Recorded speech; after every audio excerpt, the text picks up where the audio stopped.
mon père a pratiquement perdu l'usage de la parole. Il ne dit que quelques mots et on ne comprend même pas ce qu'il dit. Il y a un moyen de communiquer avec lui d'une autre façon ou cela ne sert à rien? Les patients maintiennent la capacité de répondre aux sollicitations de l'environnement externe, même dans les phases les plus avancées de la maladie. Naturellement, pas par la communication linguistique, mais par un ensemble de regards, de gestes, de tons pour dire des mots, pas les mots en eux-mêmes.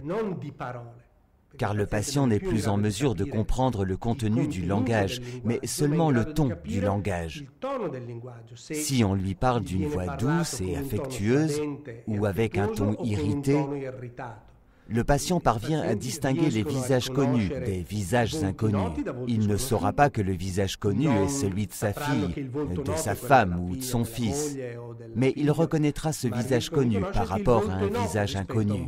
Le patient réagit aussi aux sollicitations tactiles, aux caresses, au toucher.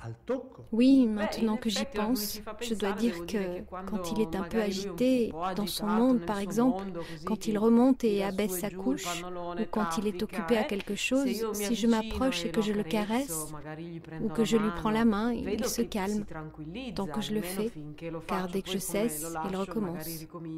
Mais c'est peut-être ce que vous vouliez dire? Oui, c'est exactement ça. Les patients conservent la capacité de percevoir.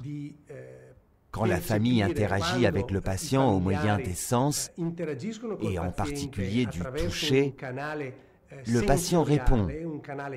Son comportement change.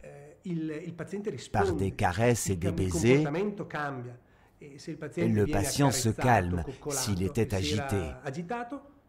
Il y a quelques années, une étude a été faite dans une maison de repos aux États-Unis. Durant le repas, certains patients a été caressés et étreints, tandis que d'autres mangeaient seuls ce qu'ils parvenaient à manger. Eh bien, il a été démontré que les patients qui étaient chouchoutés, si l'on peut dire, mangeaient davantage par rapport aux autres. Cela confirme donc certaines observations que les familles des patients nous font dans la vie de tous les jours.